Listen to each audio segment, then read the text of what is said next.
Let's head to Christchurch now, though, and as the dispute over the right of Southern Response clients to take a class action against the government-owned insurer heads to the appeal court, Southern Response itself is refusing to say how much they've spent on their legal battle against their policyholders. Now, this is public money, remember, to fight a court action against people making claims arising from the Christchurch earthquakes. And while Southern Response has repeatedly asserted its right to oppose the class action and stands by that, it won't say how much they've spent doing so. Checkpoint has been told that in total, Southern Response's legal costs are now well into seven figures. And if that's correct, the final cost of fighting the case through the appeal court may end up being not far from the cost of settling the class action claim itself.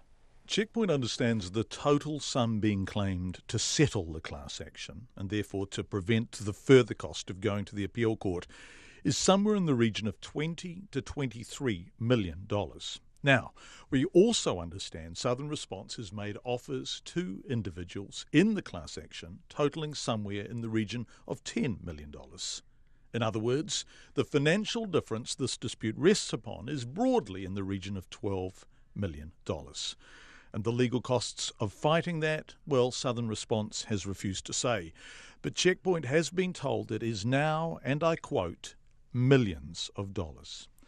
To find out how much money Southern Response has spent fighting the class action, our executive producer, Pip Keane, put in an Official Information Act request. To avoid confusion, her question was restricted solely to the total amount paid to the law firm Bell Gully, who've done much but not all of Southern Response's contracted legal work.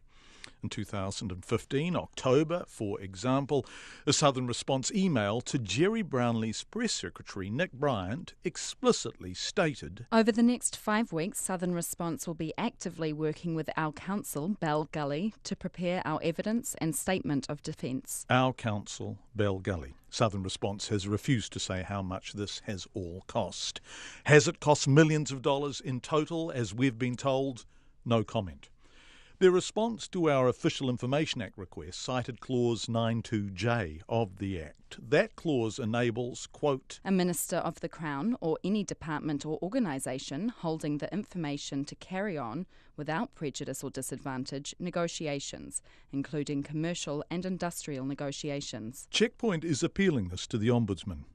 We believe disclosing a dollar figure on how much public money has been spent with one law firm fighting this class action case is in the public interest and would not imperil Southern Response's negotiations or legal action. The letter in response to our Official Information Act request is on Southern Response letterhead and is signed by Kate Armstrong, Legal Risk Advisor. I wanted to discuss with her why they couldn't tell me how much Bell Gully has been paid, so I called Southern Response, and the person who answered the phone had never heard of her.